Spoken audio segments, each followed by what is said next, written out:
ಸಗಣಿ ನೀರು, ಸಗಣಿ ಹಿಂಡಬೇಕಿದ್ನ, ಆ ಹಿಂಡು ಸಲುವಾಗಿ ಒಂದು ಕಾಂಪ್ರೆಸರ್ ತಯಾರು ಮಾಡಿ ಅದರೊಳಗೆ ನೀರು ತಗೋತೇನೆ. ನೀರು ತಗೊಂಡು ಅದರಿಂದ ಪೇಂಟ್ ತಯಾರು ಮಾಡ್ತೇನೆ. ಆಯಿಲ್ ಬೇಸ್ ಆಗಿರಲಿ ಅಥವಾ ವಾಟರ್ ಬೇಸ್ ಆಗಿರಲಿ, ಆ ಪೇಂಟ್ ಹೊರಗೆ ಮನೆಗೆ ಹಚ್ಚಿದ್ರು ಸಹಿತ 8-10 ಡಿಗ್ರಿ ಟೆಂಪ್ರೇಚರ್ ಡಿಫ್ರೆನ್ಸ್ ಇರ್ತೈತಿ. ಹೊರಗೆ 20 ಇತ್ತು ಅಂದ್ರೆ ಒಳಗೆ 10 ಇರ್ತೈತಿ, ಹೊರಗೆ 40 ಇತ್ತು ಅಂದ್ರೆ ಒಳಗೆ 30 ಇರ್ತೈತಿ. ಟೆಂಪ್ರೇಚರ್ ಸಹಿತ ಡಿಫ್ರೆನ್ಸ್ ಆಗ್ತದೆ. ಅಂಥ ಸಾಮರ್ಥ್ಯ ಇರುವಂಥ ಒಂದು ಪ್ರಾಣಿ ಅಂತಂದ್ರೆ ಆಕಳು. ನಮ್ಮದು ಆಕಳ ಸಗಣಿಯಿಂದ ನಾ 25 ಪದಾರ್ಥಗಳನ್ನು ತಯಾರು ಮಾಡ್ತೇನೆ. 25 ಪದಾರ್ಥಗಳು, ಬೇರೆ ಬೇರೆ ಬೇರೆ ಬೇರೆ 25 ಪದಾರ್ಥಗಳನ್ನು ತಯಾರು ಮಾಡ್ತೇನೆ. ಆದ್ದರಿಂದ ಅವು ನನಗೆ ಯಾವಾಗಲೂ ಹಾನಿಕಾರಕ ಅಂತ ಅನಿಸೇ ಇಲ್ಲ. ಆಗಲೇ ಗುರುಗಳು ಹೇಳಿದ್ರಲ್ಲ, ನಮ್ಮ ಹತ್ರ 1000, ನಮ್ಮ ಮಠದಾಗ 1000 ಆಕಳದವು, ನಿಮ್ಮ ಎಲ್ಲರೂ ಕೂಡ 1000 ಇಲ್ಲಿ 1000 ಮಂದಿ ಸೇರಿರೆ ನಿಮಗೆ ಎಲ್ಲರೂ ಕೂಡ 1000 ಅದಾವ ಅಂತ ನನಗೇನು ಅನ್ಸಂಗಿಲ್ಲ. ಮತ್ತು ನೀವು ಎಲ್ಲರೂ ಏನು ಇಟ್ಟಿರಲ್ಲ, ಒಕ್ಕಲಿಗರು ಎಡ್ಡೆಡ್ಡ ಆಕಳುಗಳು ಮನ್ಯಾಗ ಏನು ಇಟ್ಟಿರಲ್ಲ, ನಾ 1000 ಆಕಳ ನಿಮ್ಮ ಎಲ್ಲರಿಗಿಂತಲೂ ಚಲೋ ಇಟ್ಟೇನೆ.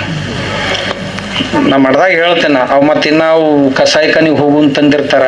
ಒಂದು ಟೆಂಪೋದಾಗ ಎಷ್ಟು ಆಕಳ ತುಂಬ್ಕೊಂಡು ಬರ್ತಾರೆ ಗೊತ್ತೈತೆ? 30. 407ದಾಗ ಎಷ್ಟು? 30 ಆಕಳುಗಳು ತರ್ತಾರೆ. ನೀವು ಚೀಲ ಹೆಂಗೆ ಒಟ್ಟಿರ್ತಾರಲ್ಲ, ಒಂದ್ರ ಮ್ಯಾಗ ಒಂದು ಹಿಂಗೆ ಕಾಲು ಕಟ್ಟಿ ಅದ್ರ ಮ್ಯಾಗ ಒಂದು ಒಟ್ಟಿರ್ತಾರೆ. ಅದ್ರಾಗಿಂದ ಇಳಿಸು ಹೊತ್ತಿನಾಗ 2-3 ಸಾಯ್ತಾವ. ಅಂಥವು ಬರೀ ಎಲ್ವ ತೊಗಲ ಇದ್ದು ತೊಗೊಂಡು ಅವನ್ನ ರಿಪೇರಿ ಮಾಡಿ ಮೈಯಾಗೆಲ್ಲ ದಷ್ಟು ಪುಷ್ಟು ಮಾಡಿ ಅವು ಸಹಿತ ಕಟ್ಸಿ ಕರ ಹಾಕ್ಸಿ ಅವು ಸಹಿತ ಹಾಲು ಕೊಡಂಗೆ ಮಾಡ್ತೀವಿ. ಯಾಕ ಬದುಕೋ ಅಧಿಕಾರ ಅವಕ್ಕೂ ಐತಿ. ಇಷ್ಟಾಗಿ ನಮ್ಗೇನು ಕಡಿಮೆ ಬಿದ್ದಿಲ್ಲ. ನಾ ಯಾರ ಹತ್ರ 10 ಪೈಸೆ ಕೇಳಂಗಿಲ್ಲ, ಎಂದೂ ದಾನ ಧರ್ಮ ಕೇಳಂಗಿಲ್ಲ, ಕೊಟ್ಟರು ಬಿಡಂಗಿಲ್ಲ. ಮಾಂಗನ ಮರಣ ಧ್ವನಿ ಸಮಾನ ಮತ್ ಮಾಂಗೋ ತುಮ ಭೀಕ್, ಮಾಂಗನ ಸೇ ಮರ್ನಾ ಬಲ ಯಹಿ ಸದ್ಗುರು ಕಿ ಸೀಖ್. ಕಬೀರ್ ಒಂದು ಮಾತು ಹೇಳ್ಯಾರ, ಬೇಡುವುದು ಸಾಯುವುದು ಎರಡೂ ಒಂದೇ. ಮಾಂಗನ ಸೇ ಮರ್ನಾ ಬಲ, ಬೇಡುಕ್ಕಿಂತ ಸತ್ತು ಹೋಗೋದು ಭಾಳ ಚಲೋ. ಯಹಿ ಸದ್ಗುರು ಕಿ ಸೀಖ್, ಇದುವೇ ಗುರು ನಾನು ಕಲಿಸಿದ್ದು ಅಂತ ಕಬೀರ್ ಹೇಳ್ತಾರೆ. ನಾನು ಈ ಮಾತನ್ನು ಚಾಚು ತಪ್ಪದೆ ಪಾಲಿಸ್ಕೊಂಡು ಬಂದೆ. ಬೇಡುವಾತ ಜಂಗಮನಲ್ಲ, ನೀಡದಾತ ಭಕ್ತನಲ್ಲ, ಪ್ರಭುದೇವರು ಹೇಳ್ಕೊಂಡು ಬಂದ. ಹಂಗ ಗೋಶಾಲಿ ನಾವು ನಡ್ಸ್ಕೊಂಡು ಹೊಂಟಿವಿ, ಏನು ಕಡಿಮೆ ಆಗಿಲ್ಲ, ನಿಮಗೂ ಕಡಿಮೆ ಆಗೋದಿಲ್ಲ. ನಾ ಇನ್ನೊಂದು ನೋಡಿನಿ, ಯಾರ ಮನ್ಯಾಗ ಜವಾರಿ ಆಕಳುಗಳು ಭಾಳ ಚಂದ ಕಾಪಾಡಲ್ಲ ಅವ್ರ ಮನೆಗೆ ಒಟ್ಟ ಜಗಳಾಡಿಲ್ಲ ಯಾರು. ಆ ಶರೀರದಿಂದ ಹೊರಬರುವಂಥ ವೇವ್ಸ್ ಏನದಾವು ಅವು ಆ ಮನ್ಯಾಗ ನಕಾರಾತ್ಮಕ ವಿಚಾರಗಳನ್ನು ಉಂಟು ಮಾಡಿ ಕೊಡುವುದಿಲ್ಲ, ನಕಾರಾತ್ಮಕ ವಿಚಾರಗಳನ್ನು ಬರ್ಬಿಡುದಿಲ್ಲ. ಆ ಮನೆ ಜಗಳನ ಆಗೋದಿಲ್ಲ, ಆ ಮನೆಗಳು ಎಂದೂ ಹೊಡಿದಿಲ್ಲ. ಇಂಥ ಸಾಮರ್ಥ್ಯ ಅದ್ರೊಳಗೈತೆ. ಅದು ಮಾತನಾಡ್ಲಾರ್ದಂಥ ಪ್ರಾಣಿ. ಅದಕ್ಕೆ ಅಮೇರಿಕಾದವರು ಅದನ್ನ ಸಂಶೋಧನೆ ಮಾಡಿ Indian cow is A wonderful laboratory, ಈ ಭಾರತೀಯ ಹಸು ಒಂದು ಅದ್ಭುತ ಪ್ರಯೋಗಶಾಲೆ ಅಂತ ಒಂದು ಪುಸ್ತಕ ಬರ್ದಾರ ಅವ್ರು ಅದ್ರ ಮ್ಯಾಗ.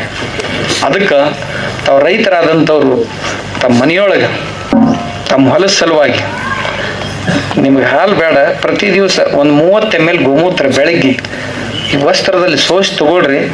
ಯಾವ್ಯಾವ ರೋಗಗಳಂತ ಏನು ಬರುವುದಾವು ಬರ್ಬೋಡಂಗಿಲ್ಲ, ಇದ್ದನ್ನು ಹೊರಗೆ ಹಾಕ್ತೈತಿ. ಎಷ್ಟು ಅದ್ಭುತ ಕೆಲಸ ಮಾಡ್ತೈತೆ. ಅದಕ್ಕೆ ಅದನ್ನ ಮಾಡ್ರಿ. ಇದರಿಂದನ ನಮ್ಮ ದೇಶ ಉಳಿಬೇಕಾಗಿದ್ರೆ ಇದರಿಂದನೇ ಉಳಿಸ್ಬೇಕು. ನಾವು ಪೂಜೆ ಮಾಡಿ ಆಕಳ ಉಳ್ಸಕ್ಕಾಗೋದಿಲ್ಲ, ಆಕಳನ್ನ ಹಸುವನ್ನ ಧರ್ಮದಿಂದ ಉಳ್ಸಕ್ಕಾಗೋದಿಲ್ಲ. ಅದರ ಪ್ರಯೋಜನಗಳನ್ನ ಅರ್ಥ ಮಾಡ್ಕೋಬೇಕು. ಇರ್ಲಿಲ್ಲ ಅಂತ ಸುಮ್ಮನೆ ವಿರೋಧ ಮಾಡ್ತಿರ್ತೀವಿ ನಾವು. ಅದ್ರ ಪ್ರಯೋಜನಗಳನ್ನ ಅರ್ಥ ಮಾಡ್ಬೇಕು. ಅದು ಅನುತ್ಪಾದಕ ಆಯ್ತು ಅಂತ. ಅದು ಹೆಂಗೆ ಅನುತ್ಪಾದಕ ಆಕೈತಪ್ಪ? ಅದು ಮನ್ಯಾಗ ಮುದುಕರು ಅನುತ್ಪಾದಕರಾದ್ರ ಅಂತ ತಿಳ್ಕೊಂಡು ಎಲ್ಲಿ ಕಸಾಯಿಖಾನಿಗೆ ಹಾಕಿ ಬರ್ತೀರಿ? ಇಲ್ಲ, ನಮ್ಮ ಪರಿವಾರದ ಸದಸ್ಯರು ಅವು ಸಾಯುವವರೆಗೂ ಮಲಮೂತ್ರ ಕೊಡ್ತಾನೇ ಇರ್ತಾವ. 10 ಕಿಲೋ ಸಗಣಿ, 2 ಕಿಲೋ ಗೋಮೂತ್ರ ಪ್ರತಿ ದಿವಸನೂ ಕೊಡ್ತೈತಿ. ಸಗಣಿ ನಾನು 3 ರೂಪಾಯಿ ಕಿಲೋ ಮಾರಾಟ ಮಾಡ್ತೇನೆ.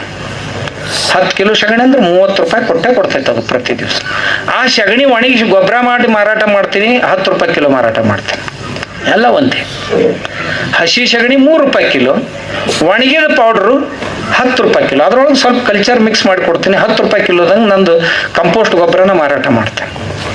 ಟನ್ಗಟ್ಲೆ, ದಿನಾಲು ಟನ್ಗಟ್ಲೆ ತರ ಅದ್ರದ್ದೊಂದು ಕಾರ್ಖಾನೆನೇ ಹಾಕಿನ. ಎರೆಹುಳಿನ ಗೊಬ್ಬರ ತಯಾರು ಮಾಡ್ತೀನಿ, ಅದು 13 ರೂಪಾಯಿ ಕಿಲೋದಂಗೆ ಮಾರಾಟ ಮಾಡ್ತೇನೆ. ಲಾಭ ಇಲ್ಲ ಅಂತಲ್ಲ, ನಾ ಆಗಲೇ ಹೇಳಿದ್ನಲ್ಲ, ಯಾವ್ಯಾವ ವಾದ್ಯಗಳು ವಸ್ತುಗಳು ಯಾರ ಕೈಯಾಗ ಸಿಗ್ತಾವಲ್ಲ ಅವಾಗ ಅವಕ್ಕೆ ಬೆಲೆ ಬರ್ತೈತಿ. ಖಡ್ಗ ನಿಮ್ಮಂಥವ್ರ ಕೈಯಾಗ ಕೊಟ್ರೆ ಅದಕ್ಕೆ ಬೆಲೆ ಬರ್ತೈತೆ ಇಲ್ಲ. ಕೃಷ್ಣದೇವರಾಯನ ಕೈಯಾಗ ಏನಿತ್ತು, ಪುಲಿಕೇಶಿ ಕೈಯಾಗ ಅದು ಇತ್ತು ಅಂತ ಬೆಲೆ ಬಂತ ಅದಕ್ಕೆ.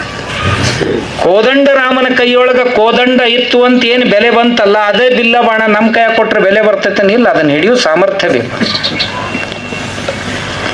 ಗದಾ ದುರ್ಯೋಧನನ ಕೈಯಾಗ ಭೀಮನ ಕೈಯಾಗಿದ್ದಾಗ ಏನ್ ಅದಕ್ಕೆ ಬೆಲೆ ಬಂತು, ಆ ಗದಾ ನಮ್ಮ ಕೈಯಾಗ ಬಂದ್ರೆ ಬರ್ತೈತಿ ಇಲ್ಲ, ನಾವು ಅದನ್ನ ಪಡ್ಕೊಂಡಿಲ್ಲ.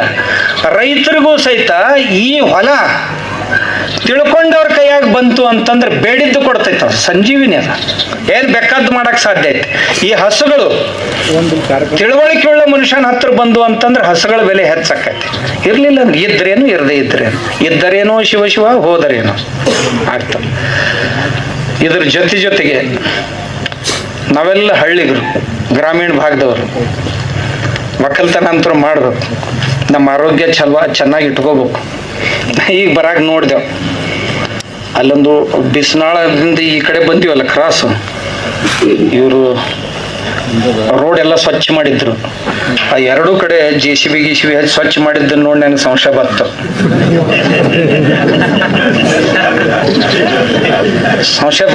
ದಿನ ಅಡ್ಡಾಡ್ತೀನಿಲ್ಲ ನಾನು.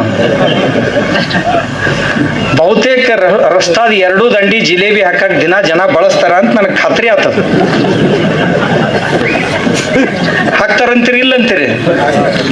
ದಿನ ಜಿಲೇಬಿ ಹಾಕತ್ತಾರಲ್ಲಿ. ಎಲ್ಲಿ ಬೇಕಲ್ಲಿ ಜಿಲೇಬಿ ಹಾಕೋಕೆ ಏನಂತಾರ, ದನಗಳಂತಾರ, ಹೌದಲ್ಲ? ಎಲ್ಲಿ ಜಾಗ ಸಿಗ್ತೈತೆ ಅಲ್ಲಿ ಹೋಗುದು, ದಡಗನ ಕುತ್ತ ಬಿಡೋದು.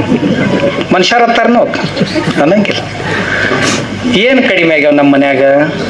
ಏನು ಜಾಗ ಇಲ್ಲೋ, ರೊಕ್ಕ ಇಲ್ಲೋ, ಬೇಕಾದಂಗೆ ಕುಡಿಯಾಕ ಖರ್ಚು ಮಾಡ್ತೀವಿ, ಮೊಬೈಲ್ ಸಿಕ್ಕಾಪಟ್ಟೆ ಖರ್ಚು ಮಾಡ್ತೀವಿ, ಕೇಬಲ್ ಟಿವಿಗೆ ಸಿಕ್ಕಾಪಟ್ಟೆ ಖರ್ಚು ಮಾಡ್ತೀವಿ, ಮತ್ತು ಲಗ್ನ ಮುಹೂರ್ತ ಬಂದ್ರೆ ಬ್ಯಾಂಡ್ಬಾಜಿ ಸೆಟ್ಟಿಗೆ ಖರ್ಚು ಮಾಡ್ತೀವಿ, ಮತ್ತು ಅದು ಏನದು ಆರ್ಕೆಸ್ಟ್ರಾ, ಆಮ್ಯಾಗ ಅವು ಮೆರವಣಿಗೆ ಇರ್ತೈತಲ್ಲ ಅದ್ರಾಗ ಹಿಂದೆ ಪೆಟ್ರೋಲ್ ಬೇಕಾಕೈತಿ ಮಂದಿಗೆ, ಹೌದಿಲ್ಲ? ಹುಡುಗರಿಗೆ ಕುಣ್ಯಾಕ ಪೆಟ್ರೋಲ್ ಬೇಕಾಕೈತಿ.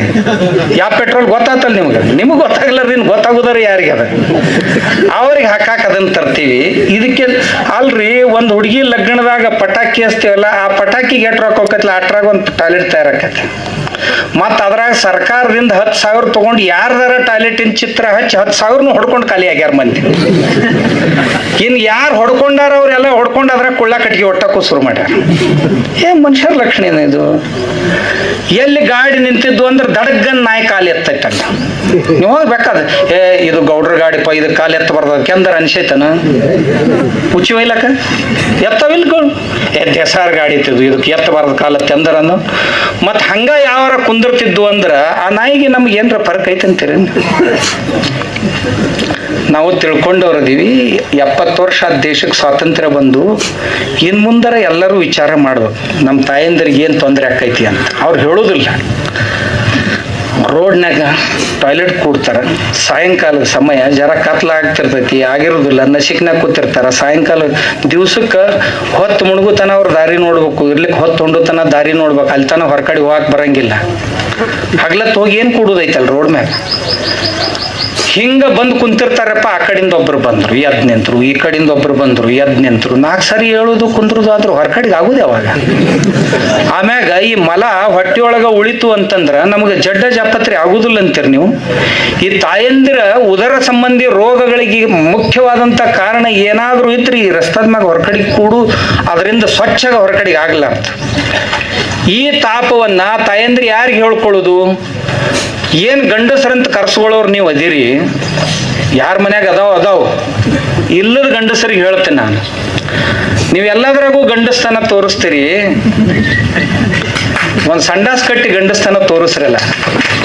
ನಾ ಯಾವಾಗ್ಲೂ ಹೇಳ್ತಿರ್ತೀನಿ, ಅಲ್ರಿ ಅವ ವಿಜಾಪುರದವ ಹೆಂಡತಿ ಸ್ಮರಣಾರ್ಥ ಗೋಳ್ ಗುಮ್ಟ ಕಟ್ಸಿದ್ನಂತ. ಹೆಂಡತಿ ಒಂದ್ ಸಂಡಾಸ್ ಕಟ್ಟಿಸ್ರು, ಅವ್ವ ಅಮ್ಮ ಒಂದ್ ಸಂಡಾಸ್ ಕಟ್ಟಿಸ್ರಿ, ಏನೇನೋ ಮಾಡ್ತೀವಂತ. ಅವ ತಾಜ್ ಮಹಲ್ ಕಟ್ಸ್ಯಾನ ಆಗ್ರಾದ ಹೆಂಡತಿ ಸಲಾಗಿ. ನಮ್ಮ ಹೆಂಡತಿ ಸಲುವಾಗಿ ಒಂದು ಲಾಜ್ ಮಹಲ್ ಲಜ್ಜಾಗ್ರಹ, ಅವ ತಾಜ್ ಮಹಲ್ ಕಟ್ಟಾನ, ಹೋಗ್ಲಿ ಒಂದು ಲಜ್ಜಾಗ್ರಹ ಕಟ್ಸೋಣಲ್ಲ ನಾವು. ಏನ್ ಏನ್ ಏನ್ ಕಡಿಮೆ ಬಿದ್ದೈತಿ ನಮಗ. ಇವತ್ತಿನ ದಿವಸ ಯಾರ್ದು ಅಷ್ಟು ಕೆಟ್ಟ ಪರಿಸ್ಥಿತಿ ಇಲ್ಲ.